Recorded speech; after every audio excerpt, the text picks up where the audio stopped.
Well, here we are, another beautiful, beautiful day at Todd's Point, and I just wanted to share with you the glistening water. It's so calm, not unlike the other day when I was here, which was also very calm.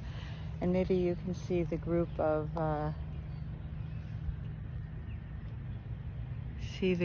gulls out there on the promontory. I think you can.